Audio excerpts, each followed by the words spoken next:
Welcome to Good Morning Keys on Keys Talk 96.9, 102.5.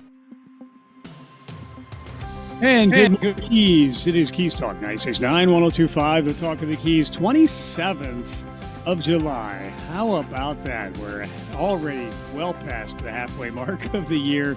It still astounds me as we look at about 83 degrees now, a little bit cooler with the cloud cover and a little bit of breeze, but we'll check your complete forecast here. We could have some showers off and on as we had some thunder showers last night. We're going to say good morning to Mayor Danise Henriquez on a Monday morning. Again, good morning, Mayor. How are you? Good morning, sir. Happy Monday. Happy Monday. So we had a busy week last week, a busy weekend as well. We saw you at the Keys Weekly Bubba Awards, Yes. and you were out and about everywhere, as I understand it, last night, or actually, I think it was yesterday. The Bahamas Village had their big event. Many backpacks distributed to kids to get them ready to go back to school as we talk about the year advancing. So that was also a wonderfully successful event. Yeah, so actually it was Saturday, not Sunday, but it was on Saturday at noon. And so I've done it, I think this is my third year doing this, and it's just a phenomenal event of what they put on, all of the churches, the community, all of the organizations, they come together. They have a big list of all the school supplies, and what happens is they set tables all around in like a circle. The kids come in with their parents and their family members, and they get their backpack, and then they start going around to all the tables to fill that backpack with all their school supplies. And it just helps the parents with the cost of trying to get everything ready for the beginning of school. So it's always a great event, and it was great to see all the children there. Yes, indeed, it was. Well, we have a busy week. Of course, we did have Hemingway Days too over the weekend. Don't want to neglect that. 133 contestants for the Hemingway Lookalike Contest, brought to you by the Hemingway Lookalike Society. Thank you to them for all the good that they do in our community, providing scholarships predominantly for the College of the Florida Keys, but had the running of the bulls down Duval and the festival there. So, yes, it was a fun, raucous, celebratory week and weekend in Key West last week. Yes, it was a very, very, very busy weekend, and it was going to be a very busy week with mini season on Wednesday and Thursday. So people will be going out there and getting their lobsters. So they need to be very, very careful when they're out there and think of safety first. But yes, it will be another busy week this week in Key West. Yes, and we have been talking about mini season coming up. We'll continue to talk about that. Do you go out lobstering at all? I do not. So when I was tax collector, we were always busy selling the lobster stamps. And Yes. at one time, Michael, where it's not anymore, but at one time, we used to sell Monroe County sold the most lobster stamps in the state of Florida. And that is not when you went and you got them online. They had those little stickers, and you had to put them on this little board, and it was a mess until then we were able to get it online. But yes, we used to ship boxes and boxes and boxes of applications to Tallahassee back in the day when we used to sell the most in the state of Florida. Yeah, well, you did bring innovation to the tax collector's office. Sam Steele continues to Yes. work building upon the foundation you left there. So luckily that has been modernized. That is Yes. helpful. Now So you can get your lobster stamp online. good. So budgets. We should mention budgets. Had a workshop. We did have a millage rate set, and we'll continue to be looking at the budget and finalizing a budget here within the next few weeks. Yes, our budget was supposed to be 2 days, and we ended up doing it, finishing right after lunch, which was great. Mhm. The highest we can go is the exact same as we had last year. So we did give direction to our city manager and our staff that we'd like to see, more reductions. So they have a direction, and I'm sure they're going to sharpen that pencil, and we'll see what happens in September. But I'm really looking forward to a minus rollback this year. Yeah, we did have city manager Brian Broso on the air last week, talked about that budget. And yes, striving for minus rollback is going to take some trimming as well. Mhm. But we had the budget workshops, and we'll continue to hear more about it as it advances within the next few weeks. as well. It is Mayor Danise Henriquez with us, Mayor of the City of Key West. We have Meet with the Mayor today at 2 o'clock. That is correct. Meet the mayor, 2 o'clock. Last week I had to cancel because we had our budget meeting, but please, I'll be here today. Come on by, just walk on in and discuss anything that you'd like to talk about, ask any questions. If I don't know the answer, we have staff here that could certainly come down and talk to you. So please come on by from 2 to 4 today. Any day is fine as long as I'm available, but today it's open door from 2 to 4. Yeah, and we did also promote Coffee with CM. I was going to rename it Munchies with the Manager, but didn't get approved. But either way, coffee and snacks, they always draw a crowd. So that's Yes, as long as there's food there, you're good. And so city manager, he started Coffee with the city manager. I have Meet the Mayor on Mondays 2 to 4. And the Heart Department also has an open door. I believe it's on Wednesdays. They have an open door, I think from like 8:30 to 12 that anybody can come in without an appointment. So it's really growing here. yeah. And I will make mention Historical Architectural Review Commission. That is HARC. They have a meeting this coming Wednesday. That's one of the regular meetings happening this week at City Hall. That is correct. So there's no meetings on Tuesday. But tonight there's a citizen review board meeting in the chambers at 5 p.m. Nothing on Tuesday here at City Hall. Wednesday is our community meeting with Key West Forward Strategic Plan. That's going to be from 2 to 4 here in the commission chambers. So if you like to look at the draft ahead of time, you can go to our website and it's right there. Go on calendars, click on today's date, and there is a link under there that has event details. And you're able to see it's 100 and some pages. It's a big file, but you will be able to see the draft of our strategic plan online. So that will be Wednesday starting at 2 p.m. And then, like you said, we do have the HARC meeting at 5, and that's also in the commission chambers. Thursday, starting at 1:30, we have our code enforcement hearing also in the chambers. Again, Thursday at 1:30.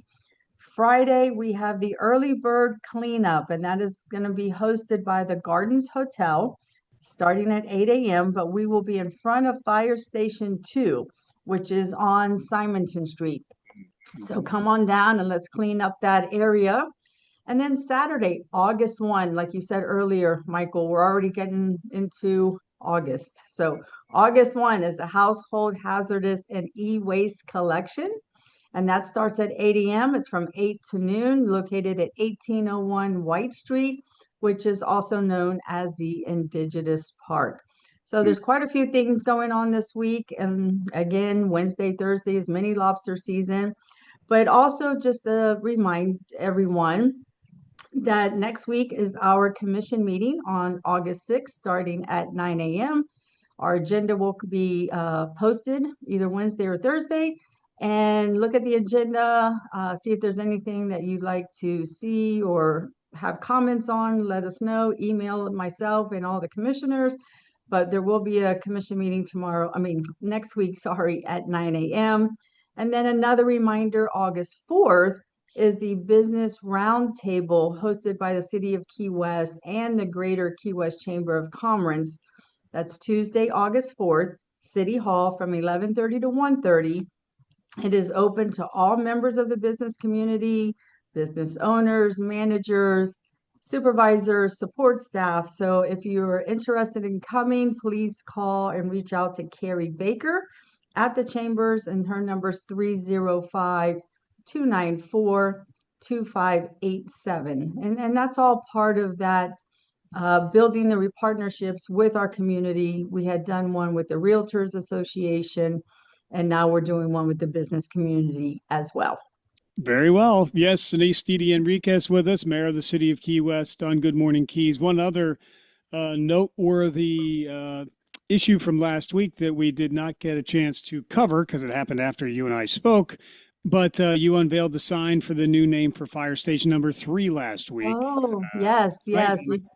We did that right before the budget meeting. And so the Castro family and Mrs. Castro was there with all her children.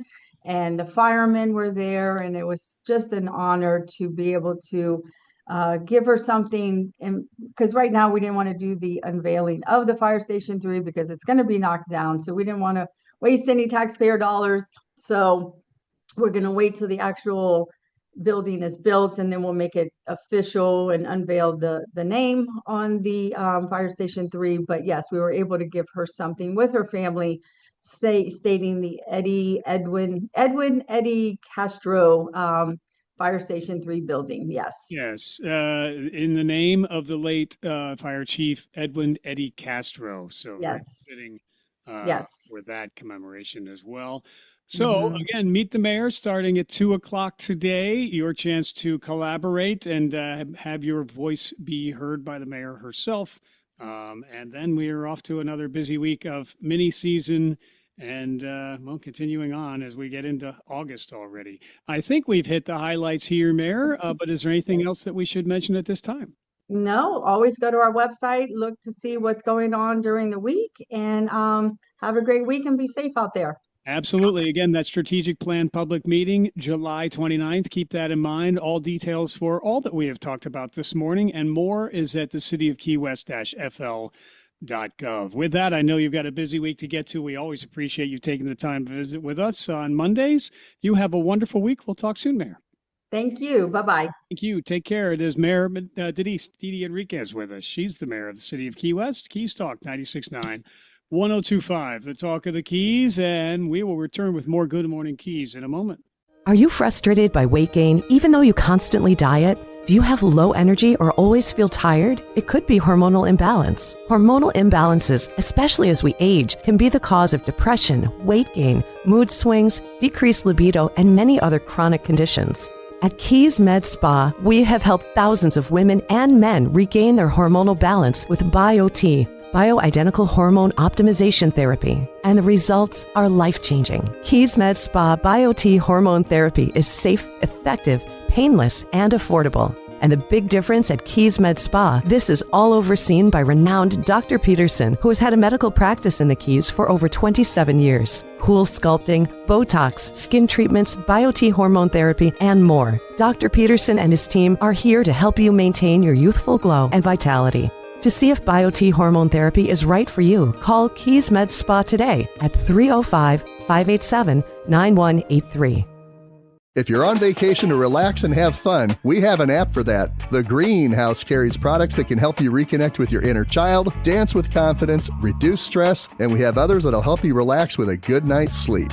Whether you're a cannabis connoisseur or just canna curious, our team of highly trained bud tenders are here to help you reach all your vacation goals. Just dance your way into one of our many locations and share your goals with one of our highly trained bud tenders. All product recommendations come with a money-back guarantee, no medical card needed. You just have to be 21 or older. I tried the Greenhouse Guarantee, 100% satisfaction or your money back, and I'm still smiling. The Greenhouse. We spell it with 3 E's so that you can't say it without smiling. If smiling is your goal today, then type the word green with 3 E's into your browser and find the Greenhouse that's closest to you. Stop on by and say hi! We're up and down the Florida Keys and other parts of South Florida. Hey, Key West, Danny Hughes here from Two Friends. Really from Two Friends.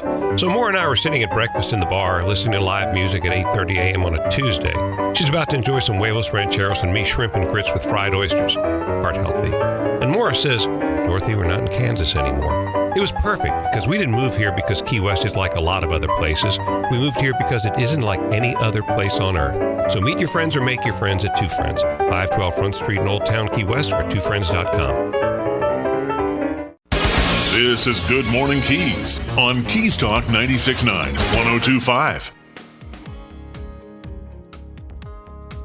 And Good Morning Keys, Keys Talk 96.9, 102.5, the talk of the Keys, 81 degrees, on our way to 89. We've had some rain overnight and some thunder showers, 60% chance of continuing showers off and on today for the high of 89. Tonight, 30% chance of rain, 82 for the low. Tomorrow is 90 for your high, 40% chance of a shower or a thunder shower. Had that water spout over the weekend, too. That was kind of exciting. but not looking for those anytime soon. But we will have a high of 91 on Wednesday with a 20% chance of rain. Thursday, 10% chance of rain. Friday, clearing up, mostly sunny, 91 for your high. So that is good. We're going to say good morning to Alex Osborn. He is running for Mosquito Control Board District 2. And good morning to you, Alex. How are you, sir? Good morning, Michael. I'm doing well. Thank you. Thank you for having me. Thank you for being here. We appreciate that very much. So, Alex Osborn for Mosquito Control, District 2, a 40-plus year resident of the Lower Keys, graduate at the University of Miami School of Architecture, husband, father of 2 boys, and I hate mosquitoes in all caps. So that seems to be part of your motivation for pursuing this seat then. It is, absolutely. We all hate mosquitoes, so I think anything we can do to reduce their population is helpful. Yeah, okay, indeed. So, Alex, we did speak with you before. Let's talk about some of your priorities here. You have 4 primary priorities listed on your website, if you'd like to go through those. They're pretty simple and straightforward. Obviously, eradicate mosquitoes. I want to get rid of as many as we possibly can. It may be an unattainable goal, but it's something to work towards. The more we reduce the population, the better we'll all feel. Enforce term limits. I think term limits are a very important part of our political system. And, I think we need change in government to keep things fresh and new and moving forward. Interagency coordination, I believe there's an opportunity for communication always. And the more communication we have, the better we serve the people, right? So the more communication we can have between mosquito control, FWC, South Florida Water Management District, the better we're going to be able to control mosquitoes. So final one here is I oppose GMO experiments. I am the anti-GMO candidate. I do not believe that we need GMO mosquitoes in the Keys. There are other options where we use mosquitoes to fight themselves, and we don't need the genetically modified ones. And I was going to say, some people might be new to the Keys and be saying, what's GMO? What does that mean? So genetically modified, what's the O for? Organism. Organism, thank you. Yeah. Yeah. So we've heard about that. So, so that is essentially what? Explain that in layman's terms. I'm going to explain what I've learned because it's been very helpful to me. So the 2026 to 2029 strategic plan for the Florida Keys Mosquito Control District includes 3 goals or objectives. And they're different techniques, really. There's 3 different techniques on the slate, if you will. So we have genetically modified mosquitoes. Company named Oxitec introduced these to the world. There's a lot of controversy, maybe back and forth, whether the experiments worked or didn't. I don't believe they do, and I believe they present unacceptable risks.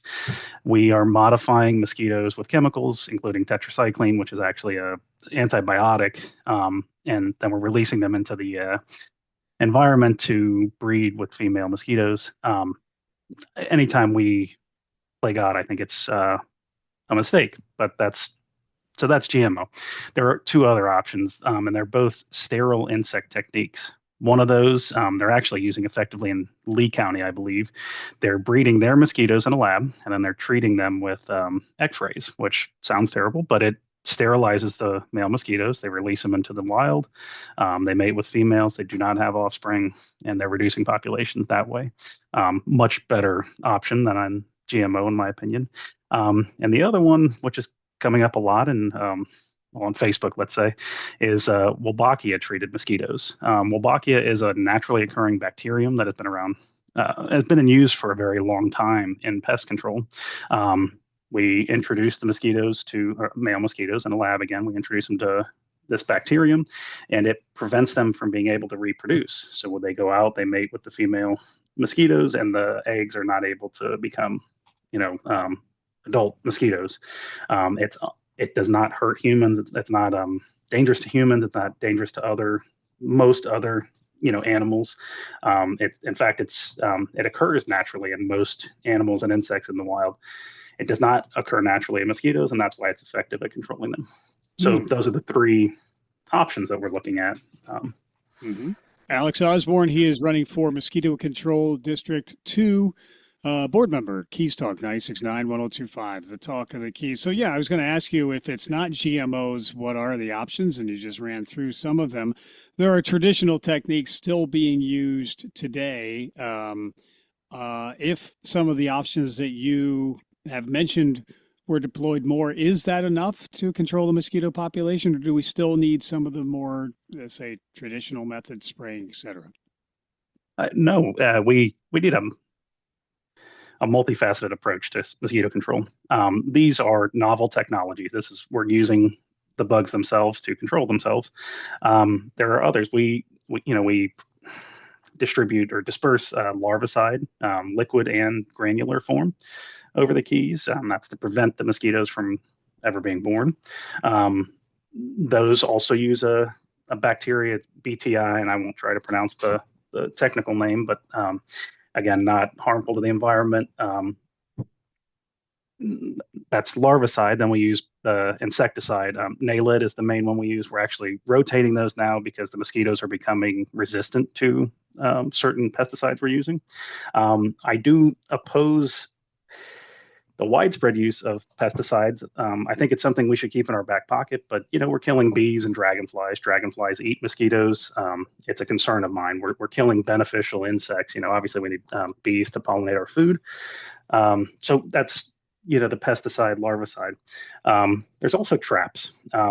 Mosquito control currently uses traps or trapping to get their counts and to see where they need to treat more. I believe we need much more traps. In my opinion, it's the most environmentally friendly method for controlling mosquitoes. You're not releasing chemicals into the environment. You have these traps, the mosquitoes go into them. There's different technologies they use. I believe Wolbachia is even part of one of the traps. You're introducing these mosquitoes to these techniques, and they, can control themselves.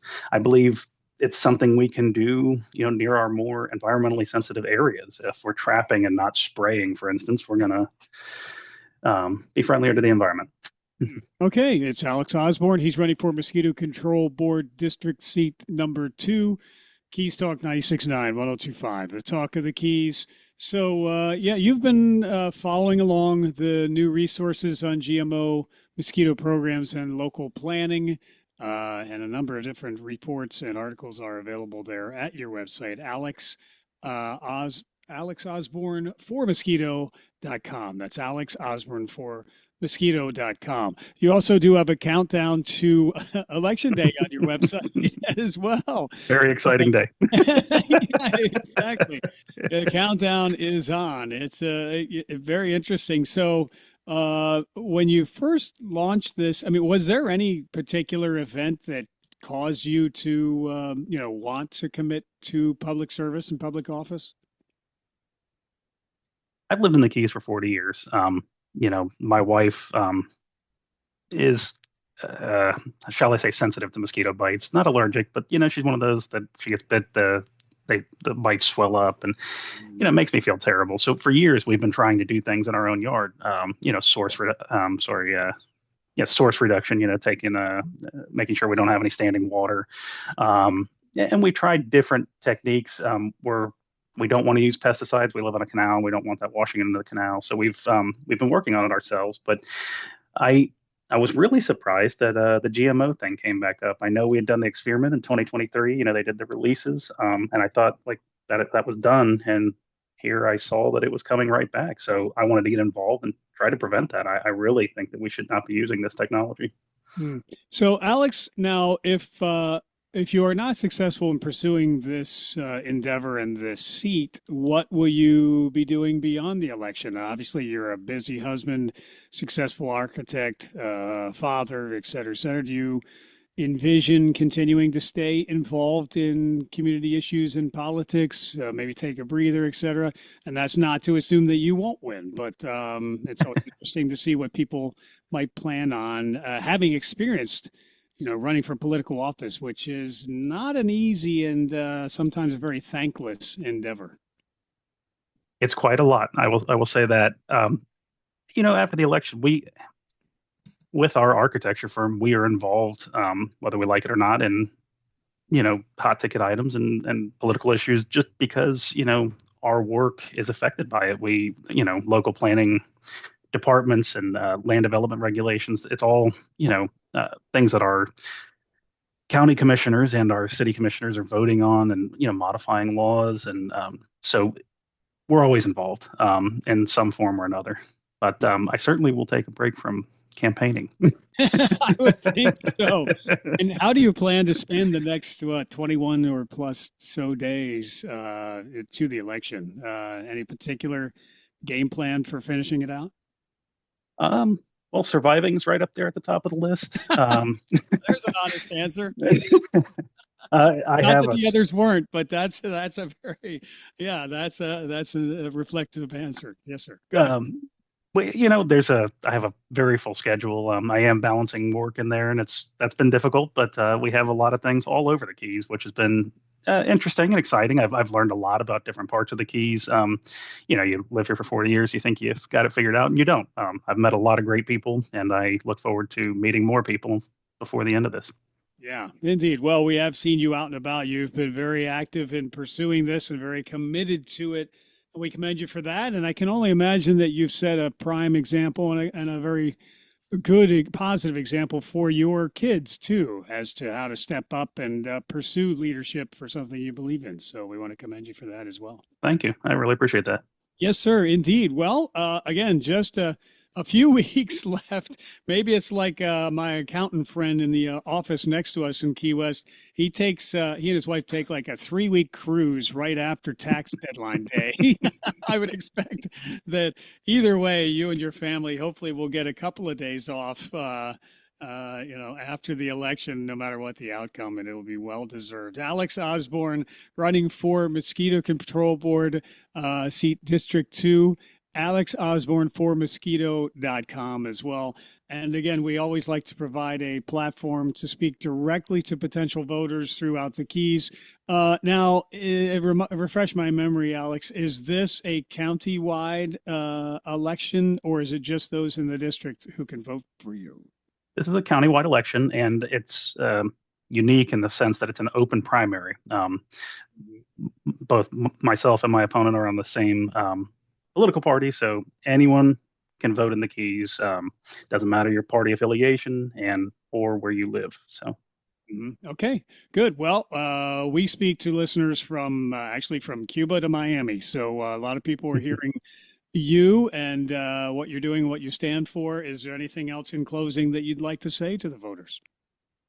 Please get out and vote. I think it's so important. Vote for me. Vote for my opponent. I don't care. Please vote. Please participate. It's a great thing about this country that we can actually do this. So, yes, please be heard. It's been a pleasure getting to know you and your lovely wife, and we appreciate and admire your dedication and commitment to serving.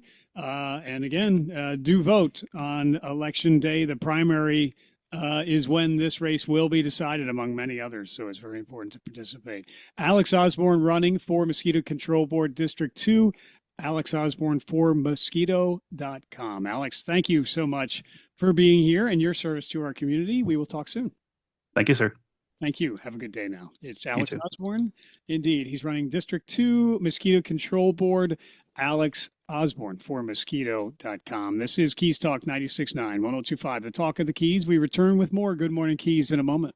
Let's talk trash. I'm Taylor Conrath, and my family's been taking care of your family's trash for years. In fact, we've operated Marathon Garbage Service and kept the Middle Keys clean since my great-grandpa, John Conrath, founded the company in 1950. That's a lot of years talking trash and hauling trash. And these days, we take care of your family's recyclables in addition to commercial and residential waste removal. The Conrath family and our entire team of great employees takes pride in keeping our community clean, from the north end of the 7-mile bridge to Craig Key. Now it's my generation of Conraths working together with my grandfather and my dad to continue the tradition and commitment started in 1950 at Marathon Garbage Service. The Conrath family is always there for your family. If you need to talk trash, just call us at 305-743-5165. That's 305-743-5165. Or visit us at 4290 Overseas Highway in Marathon and online at marathongarbageservice.com.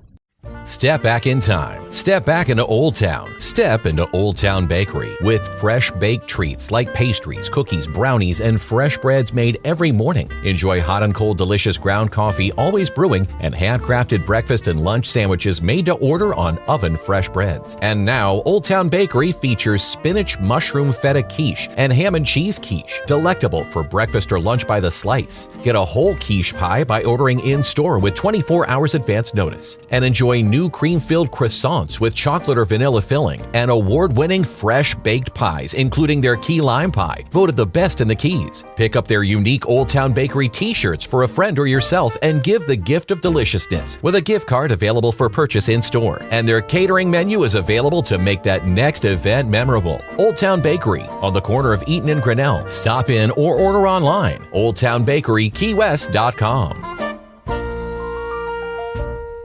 Good morning, dear. Breakfast almost ready? In a minute. So did you happen to call someone about spalling repair for the house? You know what? I knew I forgot something yesterday. Honey, you know how important spalling repair is, especially here in the Keys. If that spalling damage gets any worse... Don't worry. I'll call Design Center in Marathon. When?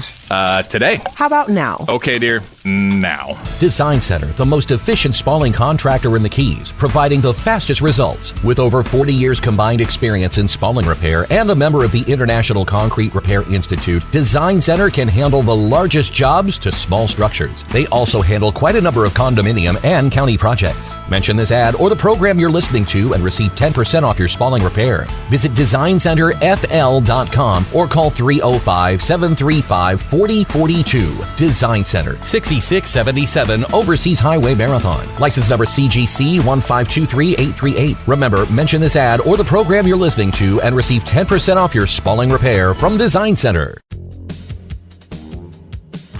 This is Ollie North for 4-Star Rentals. 4-Star Rentals is the most complete rental store in the Keys. They can provide rental equipment for every do-it-yourself project from your house to your yard. Bobcats, chippers, chainsaws, and tile saws, you name it, they have it.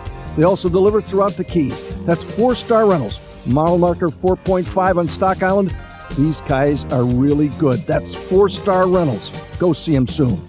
Check us out. What Colonel Ollie North says is absolutely true. We're locally owned and operated. We offer a fleet of delivery trucks for fast all-in-one delivery. 4-Star Rentals is the oldest tool rental and party store in the Florida Keys. We make it easy to get that job done for that party or very special event. We're located at mile marker 4.5 in Key West, or just call us and we'll come to you. 4-Star Rentals, 294-7171. That's 294-7171. Remember, Colonel Ollie North never lies. Historic Pepe's Cafe in Key West, founded in 1909, still does things the old way. Diachronic, if you will. How about fresh squeezed juices? Think how good that margarita or Greyhound will taste. Blue Point oysters shucked to order because oysters work better that way. Fresh breads and outstanding specials in an eatery that opened the same year Ole Evinrude invented the first outboard motor. And get a jump on someone's birthday and check out our retail offerings for some great gift ideas. Pepe's Cafe, Old Town Key West, of course. Get ready to laugh out loud with the Greenhouse Giggles. Brought to you by the Greenhouse Dispensaries of Florida. Monday through Friday, it's a hand-picked lineup of timeless TV comedy that guarantees smiles, chuckles, and full-on giggles. Each episode features legendary performers like Red Skelton, Bob Hope, The Three Stooges, Betty White, George Burns, Milton Berle, Dick Van Dyke, and so many more. So catch the giggles for Greenhouse Giggles, weekdays 4 p.m. and 8 p.m. Sponsored by the Greenhouse, here on Keys Living TV. If it's happening in the Keys, you will hear about it here. This is Good Morning Keys on Keys Talk 96.9, 102.5. And good morning, Keys. It is Keys Talk 96.9, 102.5, the talk of the Keys. And good morning. We have about 82 degrees now. We're on our way to 89. Still a 60% chance of a shower or a thunder shower as we progress through the day. Had some showers, of course, and thunder showers happening last night. So we are going to say good morning to our friend Adam Lindhart. He is the Public Information Officer for Monroe County Sheriff's Office. Good morning to you, Adam. Good morning, Michael. Good morning, everybody. Hope everybody's doing good. Yeah, it's been, pretty clear down here in Key West this morning. That is good. Yes. Thank you for being here. They're saying there's still a good chance of rain, but we'll see if that comes to fruition. But anyway, yeah, so we're seeing more fleeing and eluding cases. Actually was speaking with our state's attorney there a little while ago when I saw him publicly, and he was saying fleeing and eluding is getting more attention from his office. It seems like it's continuing to be something that is being enforced by your deputies as well. Recent case again, case in point, 41-year-old Opelika, Florida motorist. He was arrested last week. Speeds of greater than 100 miles an hour on US 1 and fleeing from the sheriff's office. Luckily, no injuries reported. That's one of the big concerns here, whether it's the safety of the deputies or the safety of the public. When you reach 100 miles per hour, that can present a real safety problem. Yeah, absolutely. And this, this issue is, from my perspective, kind of ebbs and flows. And it seems like we're on the uptick to me. It never quite, knock on wood, it never quite goes away 100%, unfortunately. But it seems like when it rains, if you pardon the pun, it really does pour. And we've had quite a few of these the last couple of weeks. This most recent case there on the 26th, yesterday, early morning hours, not totally, I should say, not unusual in terms of the cases we see down here. In this particular case, we were pulling somebody over for speeding. As the sheriff says, very routine issue. You wouldn't always expect something nefarious or an issue to arise. We all speed, unfortunately, from time to time. You get caught. But here, as the sheriff says, you never know what's going to happen. This person then, they pull over. We're trying to ascertain what the situation is with their license. It turns out that they have a multiple driving without a valid license, and there's some issues with the driver even being behind a car.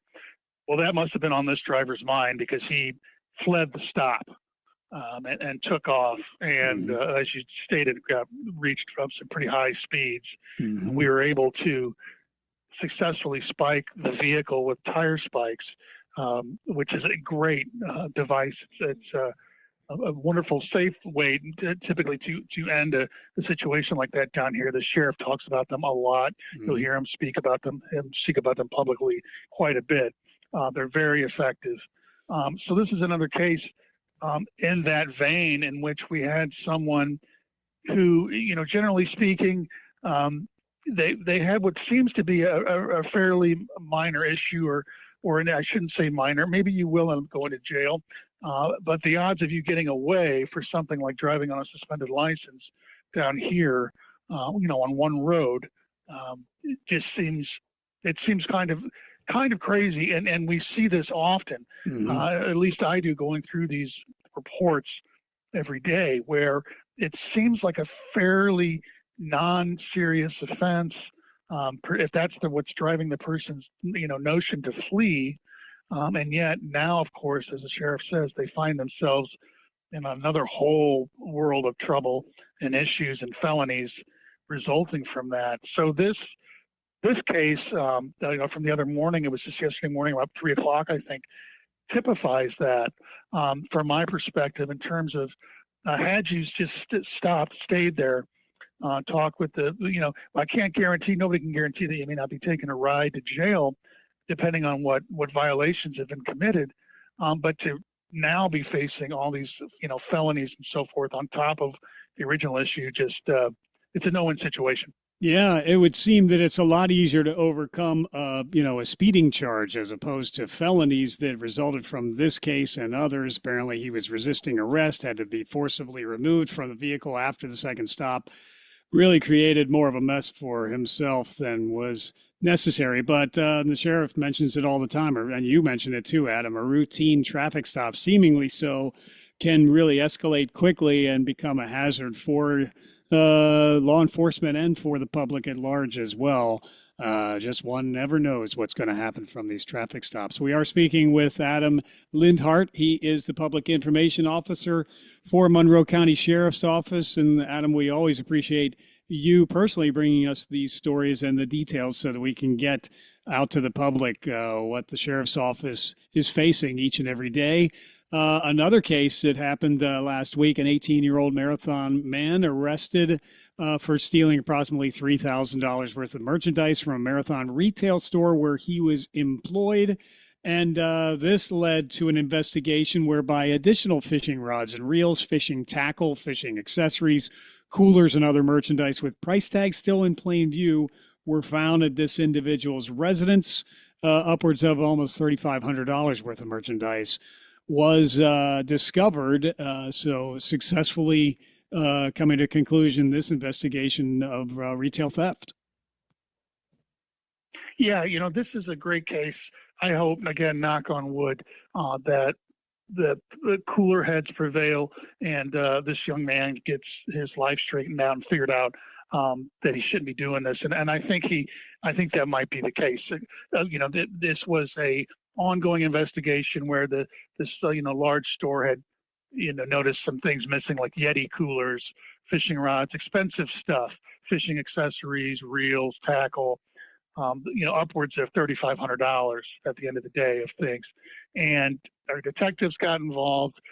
Took a little bit to, you have to go through collecting evidence and so forth. But by the time we approached the suspect in this case, he was very forthcoming with what transpired, admitted it, allowed detectives to come in and search his residential area, showed us all the things that he said he had taken from the store, et cetera. So it seems like there was a lot of just agreement and what's the word I'm looking for? Just he was willing to accept the fate that as he had found himself in, and was willing to help us out and get some of all those items back to their owner.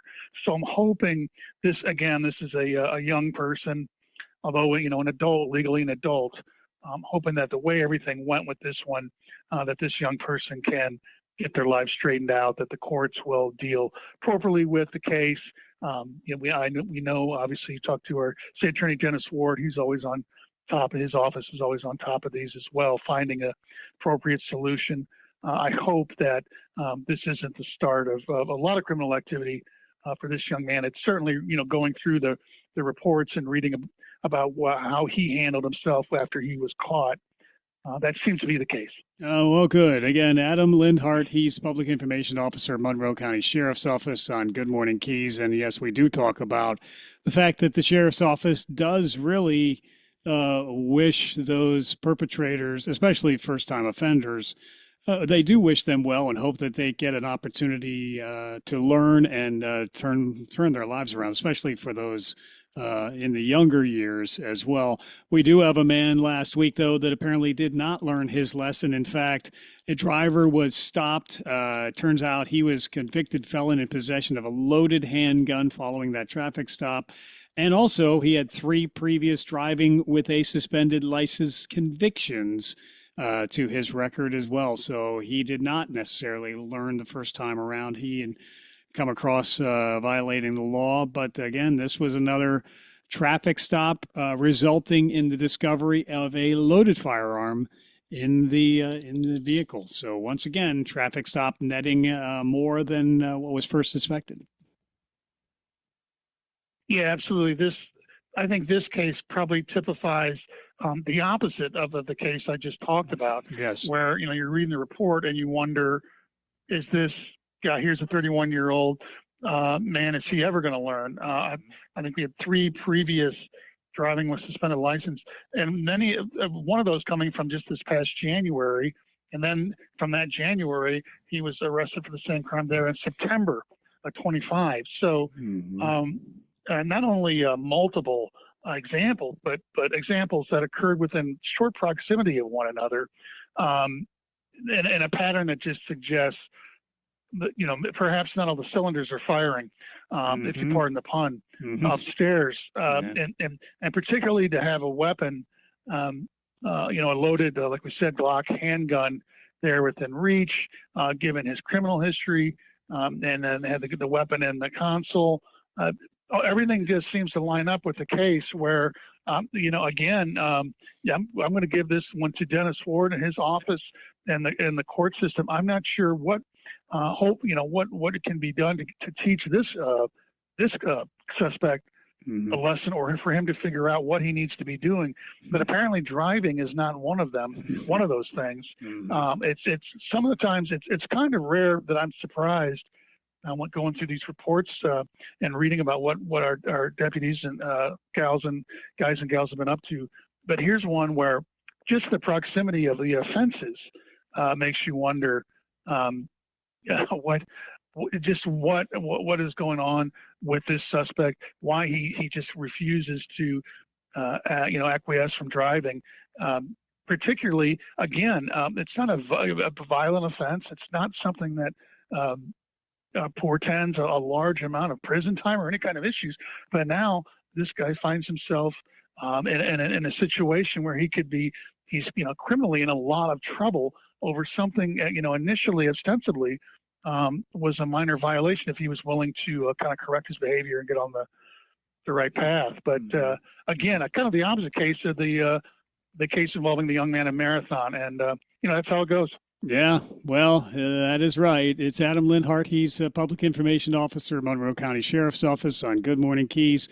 And we have people that unfortunately do also violate our resource protective laws and rules and regulations. We'll probably see some of that during mini season coming up this week. But in general, we have a lot of those who do come to our area informed with pretty good intentions and leave having had a good experience.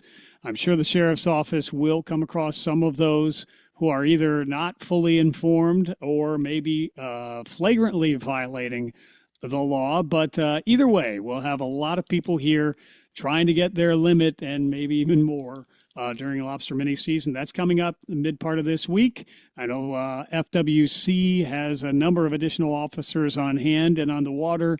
Monroe County Sheriff's Office also with your Marine officers and deputies as well as personnel will be out in force just trying to make sure that people are abiding by the rules but also remaining safe. Absolutely. And this is, as the sheriff says, this is all hands on deck for us, for our partners, FWC. We're always out there. And I'm happy to report, mini season is one of those things that a lot of people have differing opinions on it. We understand that. Sheriff understands that. It's just a very busy time for law enforcement, for everybody down here, really. And the last couple of years, it's that our numbers are available on our website and on our social media pages. But by and large, I think most people understand the rules. They get they know they can't be out there at night. They can't be in the canals or marinas. They understand they have to be in the water with a measuring device. They understand hey, slow it down. Even though, it might be, still 100 yards or so from a boat or what have you, whatever the case might be, wherever you're underway. I think most people get the idea. I'm going to give everybody else even a little bit of a wider berth. And even if they have a diver down flag or not. Everybody should have a diver down flag, obviously, if they're in the water, bug hunting and so forth. But there seems to me most folks, I should say, seem to be on the right path when it comes to how to keep things safe out there, because it gets so, as everybody knows, so crowded. That being said, I wouldn't have a job if there wasn't a handful of people who just every year don't get it. Whether it's operating their boat rather in an unsafe manner, whether it's taking too many lobsters than they're allowed, whether it's having run lobsters in the water, or just folks who think they can sneak by. And those folks, we say you're going to get caught. It's not a matter of if, it's when. Particularly with the amount of law enforcement that we're going to have, that we have every year. This is a huge part of Sheriff Ramsey's philosophy, as you know, is protecting the resource, so our friends and families and residents will have it for years and years to come. And obviously, again, keep mentioning that partnership with the state attorney's office. They make it no secret that they will prosecute people with vigor who violate those wildlife violations. So I urge everybody to go to keyslobsterseason.com. That's keyslobsterseason.com. It's got all the rules, no take zones, everything you need to know about lobstering in the Keys, not just Florida, but in our neighborhoods and on our waters. So please go there if you have any questions. If not, you can always call me. Happy to do it over here at the Sheriff's Office. Happy to talk to anybody who's curious. Yes, sir. Adam Lindhart, he's Public Information Officer, Monroe County Sheriff's Office on Good Morning Keys. And of course, we strongly discourage boating under the influence as well, and other safety precautions need to be heeded all times of the year, especially during mini season as well, with very crowded waters. Absolutely. Yes, absolutely, indeed. Yeah, you will. Again, just to remind folks that as well, that is a jailable offense. As I should say, jailable offense. You will be going to jail if you're caught operating a vessel under the influence, just like you would behind the wheel of a car or a vehicle on land. So thank you for bringing that up. But Yes, I'd like to think that it doesn't need to be mentioned every year. But again, there's always a one case or two that surprises us, unfortunately. But yes, please be aware of that as well. Yes, sir. And finally, we appreciate your time this morning, Adam. We appreciate all your diligence in keeping the public and the media informed each and every day. It's a hard task to keep on top of, and you do a fabulous job of it. We also thank our sheriff and all that he does for the community, as well as his weekly visits with us here. He, I believe, is at a Florida Sheriff's Association conference. I think that's what he mentioned to me when I saw him over the weekend. But speaking of that, thank you. Yes, but I wanted to also mention that the Florida Sheriff's Association Lifetime Achievement Award was given to one of our own with at least 40 years of law enforcement experience. 40 years and 2 months has been the service of, it looks like it was Deputy Alvarez, who was recently Lieutenant Alvarez, make that veteran commander with extensive experience in law enforcement, including specialized law enforcement, who has served with road control, special operations investigations, commander of District 7, and among other accolades. We always try to, there's so many notable standout service members in the sheriff's office and those who serve us each and every day. We wanted to take a moment to recognize Lieutenant Nancy Alvarez, 40 years, 2 months plus service to the sheriff's office. Yeah, absolutely. Thanks for mentioning that, Michael. Nancy is great. I call her my wing woman, and she's always on the phone with me, letting me know about traffic coming in and out of the Keys on the stretch when we've got mini season coming up, things like that. But that's just a tiny little fraction. She knows that I need to know that stuff to keep everybody informed out there on the road. But yes, her experience in terms of intelligence and working with all these other agencies in Florida in terms of what's going on with the organized theft of GPS devices or gang activity, motorcycle gang activity, or you name it, what the current trends are with young people that may or may be positive or negative, in terms of what we're seeing there, and what school officials need to be aware of in terms of security, and all those different things, as well as the drugs and folks who are wanted for you name it sort of things. I mean, I can't think of a more deserving person for this award, which is a big deal for any law enforcement sheriff's deputy or lieutenant, such as Nancy in this case, in the state. She's just not only a great intelligence officer in terms of keeping track of all that stuff and keeping dumb guys like me informed of that, so I can let everybody else know and how to keep my head screwed on straight. She does it for an entire agency that includes major crimes detectives, property crimes detectives, and the sheriff, everybody on down. And so we're so proud of her. Great friend of mine. I'm happy to say she's a friend as well as a coworker. And shout out to you, Nancy. I hope you deserve it. And hanging on the wall in your office where it deserves, where everybody can see it. Absolutely. Lieutenant Nancy Alvarez, Florida Sheriff's Association Lifetime Achievement Award, from what I understand, fully deserved. And thank you, Lieutenant, for your service, 40 plus years with the Sheriff's Office. We thank you so very much. Again, it is Adam Lindhart, Public Information Officer. He's the man behind the curtain, whether it's social media or broadcast media, print media, any way that you are finding out about the Sheriff's Office, it is due to Adam's diligence, and we appreciate that, sir, so very much. Anything else that you would like to mention for the common good at this time? No, I would just add that other than to just, keep it slow and be patient out there. Obviously, folks in the upper keys have already seen it this weekend with the influx in traffic, everybody coming down all the way down for mini season. So slow it down. Expect there are going to be lines at the not only at the gas tank pumps rather, but at the grocery store as well as at the boat ramp. All the normal stuff. Just take it easy, slow it down, give yourself some extra time. It's mini season week. We'll get through it like we always do, and happy bug hunting. There you go. Indeed. Thank you, Adam, for being here. As always, thank you for all that you do. Have a wonderful day, sir. You too. Thanks, Michael. Yes, sir. As always, take care. It's Adam Lindhart. He is Public Information Officer, Monroe County Sheriff's Office. Keys Talk 96.9, 102.5, the Talk of the Keys. Lots going on, not only in our community, but across the world. We'll keep you up to date with it, as always, with breaking news as soon as it happens. Local, state, national news, at least every half hour, weather around the clock. Time for Glenn Beck on Keys Talk 96.9, 102.5, the Talk of the Keys. Thank you for listening.